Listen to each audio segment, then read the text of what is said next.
ഒന്നിങ്ങോട്ട് വന്നേ. എന്നെയാണോ? ആ, ഒന്ന് വരൂ.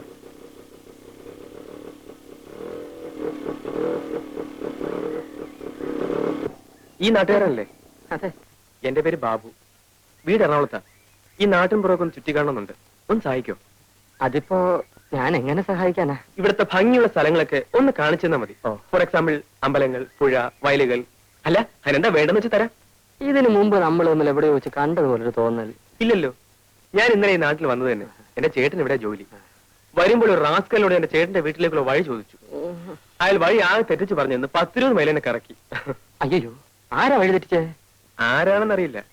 പരിചയമില്ലാത്ത ആളായതുകൊണ്ട് ഞാൻ അത്ര ശ്രദ്ധിച്ചുമില്ല. ചേ, ആരായാലും അങ്ങനെ ചെയ്ത മോശമായി. സാറ് വരണം, ഈ നാട്ടിലെ സ്ഥലങ്ങളൊക്കെ ഞാൻ കാണിച്ചു തരാം. ആ, ഇത്രയൊക്കെ ആയിട്ടും സാറിന്റെ പേര് ചോദിച്ചില്ലല്ലോ. ആ, പേരെന്താ? വാസുണ്ണി. ആ, വാസുണ്ണി കയറിക്കോളൂ.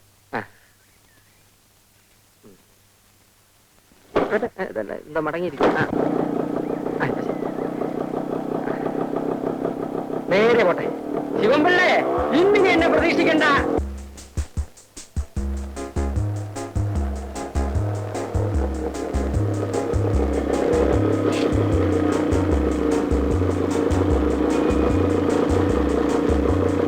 എന്താ സാർ ഇവിടെ നിർത്തിയത്? ഇറങ്ങൂ, പറയാം. ഇതേത് സ്ഥലമാ സാർ? നമ്മൾ പുറപ്പെട്ടെടുത്ത് നിന്ന് കൃത്യം 30 മൈലിക്ക് പോകുന്നു. ഇവിടുന്ന് 30 മൈൽ പടിഞ്ഞാറോട്ട് പോയാൽ ഒരു പള്ളി കാണും, പഴകുറ്റിപ്പള്ളി. അവിടെ ചെന്ന് ആരോട് ചോദിച്ചാലും തന്നെ വീട് കാണിച്ചു തരും. മനുഷ്യനെ വഴിതെറ്റിക്കാൻ നടക്കുന്നു റാസ്കൽ.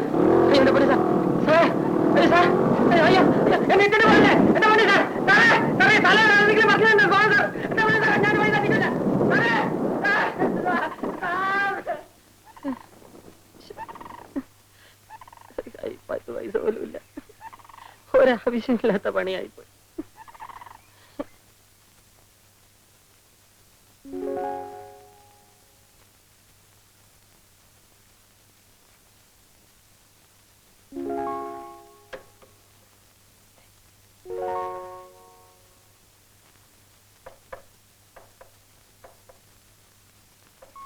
ഇനി വന്നേ.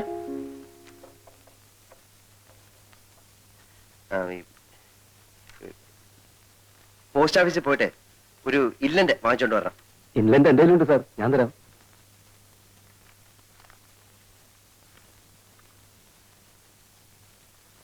ഇതാ. പിന്നെ ഒരു കാര്യം കൂടെ ചെയ്യണേ. ആ ബ്ലോക്ക് ഓഫീസിൽ പോയി എന്തെങ്കിലും വിശേഷം ഉണ്ടോ എന്നൊന്ന് അറിഞ്ഞു വരും. എന്ത് വിശേഷം സാർ? അല്ല, അവിടെ എന്തെങ്കിലും വിശേഷം കാണും.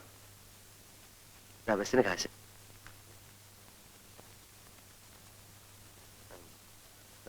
ഭാസ്കരല്ലേ സാർ? നീ വന്നേ. പിന്നെ ആരുടെ കല്യാണത്തിന് എന്തോ പോവാൻ ലീവോ മറ്റോ വേണമെന്ന് പറഞ്ഞിരുന്നില്ലേ? അതൊന്നല്ല സാർ, നാളെയാ. അത് ശരി, എന്നാലും ഇന്ന് തന്നെ ലീവ് എടുത്തോളൂ. കാരണം ഈ കല്യാണത്തിന്റെ തലേദിവസം എത്തുന്നത് നല്ലതല്ലേ? വളരെ സന്തോഷം.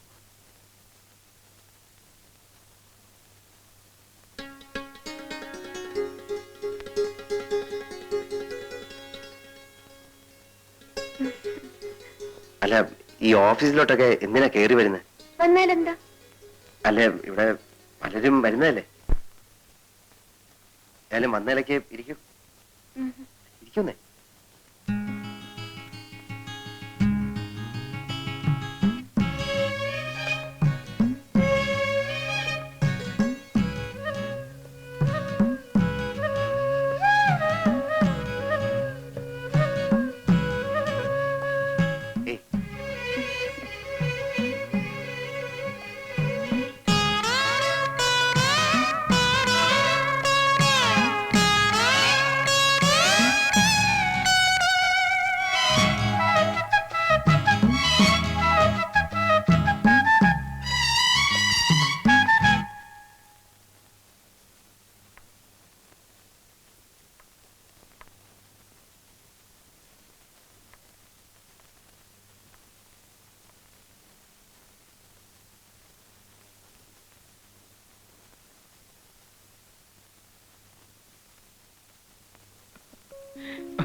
എന്തായാലും വീട്ടിൽ നിന്നും പോന്ന ശേഷം ചേട്ടൻ നല്ല പ്രോഗ്രസ് ഉണ്ട്.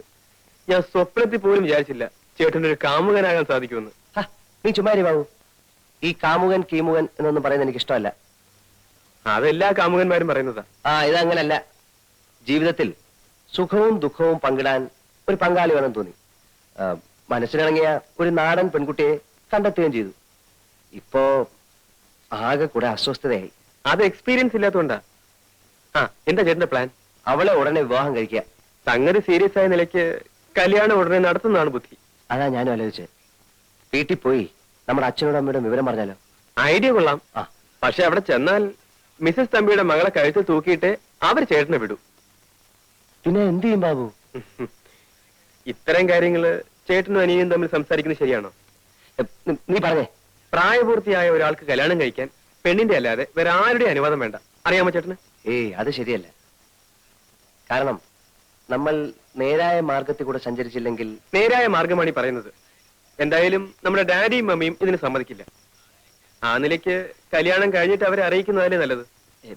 അല്ല ബാബു, ഈ കല്യാണം എന്നൊക്കെ പറയുമ്പോ എന്താന്ന് വെച്ചാല് എനിക്ക് പേടിയാവുന്നു. പേടിയും പ്രേമവും ഒരു കുടയുടെ കീഴിൽ പോവില്ല. ചേട്ടൻ ധൈര്യമായിരിക്കെ. നമുക്ക് ആ പെൺകുട്ടിയുടെ വീട്ടിൽ പോയി കല്യാണം ആലോചിക്കാം.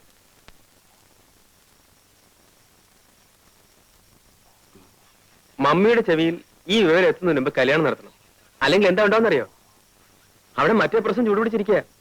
ഇപ്പം രാധയുടെ വീട്ടിലേക്ക് ആര് പോവും ആലോചിക്കാൻ? അതിനൊക്കെ ഞാൻ മതി ചേട്ടാ. ഒരു കാരണവരെ കൂടി സംഘടിപ്പിച്ചാൽ പരിപാടി ഉഗ്രനായി. അല്ല, കാരണവരെയൊക്കെ സംഘടിപ്പിക്കാം. എന്നാ ബാക്കി കാര്യം ഞാൻ ഏറ്റു. ഞങ്ങൾക്ക് സമ്മതമാണ്.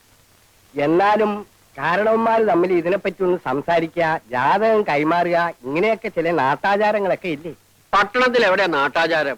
അതൊക്കെ നമ്മുടെ ഇവിടെ അല്ലേ. അവിടെ ഇപ്പൊ താലി കെട്ടണമെന്ന് പോലും ഇല്ല.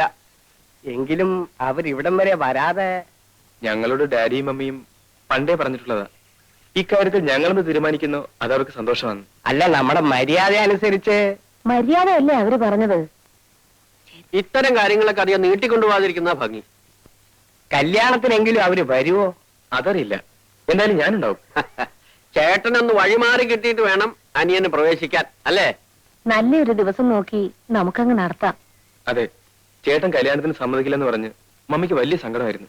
അവരെ നമുക്കൊന്ന് അത്ഭുതപ്പെടുത്തുകയും ചെയ്യാം.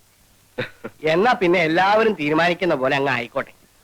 ഇതാ കാണുന്ന പണി, ഇതാ പണി, ഇതാ പണി. ഇവിടെ നിർത്തി, ഇവിടെ നിർത്തി, ഇവിടെ നിർത്തി, ഇവിടെ നിർത്തി. ശരി, മോൻ പൊക്കോ. ഇവിടം വരെ വന്നിട്ട് അമ്മാവന്റെ വീട്ടിൽ കയറാതെ പോകുന്നത് ശരിയാണോ? ഒരു തെറ്റുമില്ല, തിരക്ക് കാണും. മോൻ പൊക്കോ. എനിക്ക് ഒരു തിരക്കുമില്ല. അമ്മാവൻ വരും. എന്താ വാതിലേക്ക് അടച്ചിട്ടിരിക്കുന്നത്? ഇവിടെ ആരുമില്ലേ? ഉണ്ടല്ലോ ഉണ്ടല്ലോ. ഭാരതി, വാല് പറഞ്ഞോളൂ, വാല് പറഞ്ഞോളൂ. ഞാൻ വന്നു. ഹലോ, മകളാണോ? അല്ല, ഭാര്യ. ഓ, ഐ എം സോറി. ഇരിക്കൂ. Thank you.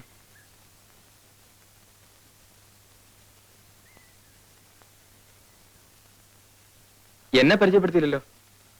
ആ, ഇത് ബാബു, വില്ലേജ് എക്സ്റ്റൻഷൻ ഓഫീസർ വിനയന്റെ നേരെ അനിയൻ. ചേട്ടന് പരിചയം ഉണ്ടായിരിക്കും. ഇല്ല. വിനയം വളരെ തിരക്കുള്ള ആളല്ലേ, ഞാൻ വിളിച്ചോണ്ടൊന്നും ബുദ്ധിമുട്ടിക്കാറില്ല. ചേച്ചി, ഒരു ദിവസം ഞാൻ വിളിച്ചോണ്ട് വരാം. പക്ഷെ സദ്യ തരണം. പ്രധാന കാര്യം പറയാൻ മറന്നു. ചേട്ടന്റെ കല്യാണം ഉറപ്പിച്ചു. അമ്മാവന്റെ ഒപ്പം ചേച്ചിയും കല്യാണത്തിന് വരണം. കൊണ്ടുവരണം അമ്മാവ, ഇല്ലെങ്കിൽ ഞാൻ ഇവിടെ നിന്ന് പിടിച്ചോണ്ട് പോകും. കുടിക്കാൻ എന്തെങ്കിലും കൊണ്ടുവരട്ടെ? ഒന്നും വേണ്ട, ഞാൻ പിന്നീട് വരാം. അപ്പൊ കല്യാണത്തിന് കാര്യം മറക്കണ്ട കേട്ടോ. പറ്റേ അമ്മാവ. ആ